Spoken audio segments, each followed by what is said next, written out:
আল্লাহ পাক প্রথমে ছেলেদেরকে বললেন, শোনো, সূরা নূর 30 নম্বর আয়াত। আল্লাহ পাক ছেলেদেরকে বললেন, তোমরা তোমাদের চোখ নিচু রাখো, এটা আমাদের দায়িত্ব। প্রত্যেকটা ছেলের দায়িত্ব বেগানা মেয়েকে দেখলে চোখটা কি করবে? নিচু। তাহলে আপনি সিডিউসড হবেন, এক কথা। 2 নাম্বার, আল্লাহ পাক আমাদেরকে বললেন, তোমরা তোমাদের লজ্জাস্থানকে হেফাজত করো। কাদেরকে? আমাদেরকে, মানে ছেলেদেরকে। প্রথমে আল্লাহ পাক ছেলেদেরকে বললেন, চোখ নিচু করে রাখো, লজ্জাস্থানে হেফাজত করো। ঠিক আছে? সূরা বানী ইসরাঈল আল্লাহ পাক বললেন, জিনার ধারের কাছেও যেও না, ধারের কাছেও যেও। আল্লাহ পাক আরো বললেন, যদি কেউ জিনা করে ফেলে, সূরা নূরে, তাহলে তাকে 100টা বেত্রাঘাত করতে হবে। কয়টা? 100টা, এবং 1 বছরের জন্য তাকে বহিষ্কার করতে হবে। আল্লাহ পাক শাস্তিও দিলেন, শুধু তাত্ত্বিক বিধান দেন নাই, শাস্তিও দিয়েছেন। কারণ শুধু তাত্ত্বিক বিধান দিয়ে হবে?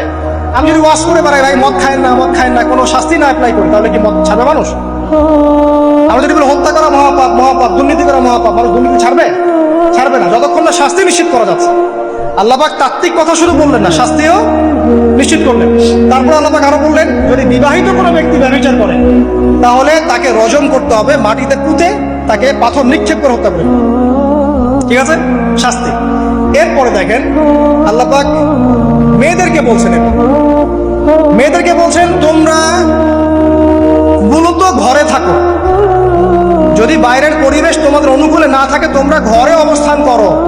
ওয়াকরনা ফি বুয়ুতিকুন্না ওয়ালা তাবাররুজনা তাবাররুজাল জাহিলিয়াতিল উলা। তোমরা মূলত ঘরে থাকো। জাহিলি যুগে মেয়েরা যেভাবে নিজেদেরকে প্রদর্শন করে বেড়াতো, এই কাজটা তোমরা করো না। যদি করো তাহলে সমাজে বেহায়াপনা, ফায়সা বেড়ে যাবে, তোমরা নিজেরাই ক্ষতিগ্রস্ত হবে, যেটা হচ্ছে এখন।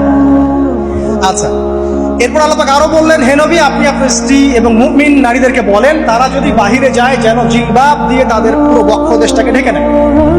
তাহলে পোশাকের সংস্কৃতির শেকড় কোত্থেকে শিখবো? আমি কোত্থেকে শিখবো? আল্লাহ পাক কর্তৃক নাজিলকৃত সর্বশেষ ঐশী গ্রন্থ থেকে শিখবো নাকি? যে বইয়ের মধ্যে কোনো ভুল নাই সেটাই তো আমার শেখার মাধ্যম হবে নাকি? নাকি যে দর্শনে 1000টা ভুল সেটা শিখবো আমি? আল্লাহ পাক এখানে বলছেন, মুমিন নারীদেরকে বলো, বাইরে গেলে পরে তারা যেন জিলবাব দিয়ে, কাপড় দিয়ে সুন্দর করে বক্ষদেশ সেগুলো ঢেকে রাখে। বোরখার কথা এখানে নাই শব্দে। ঠিক আছে? ঢেকে রাখা ঢিলে ঢালা পোশাকের কথা এসেছে।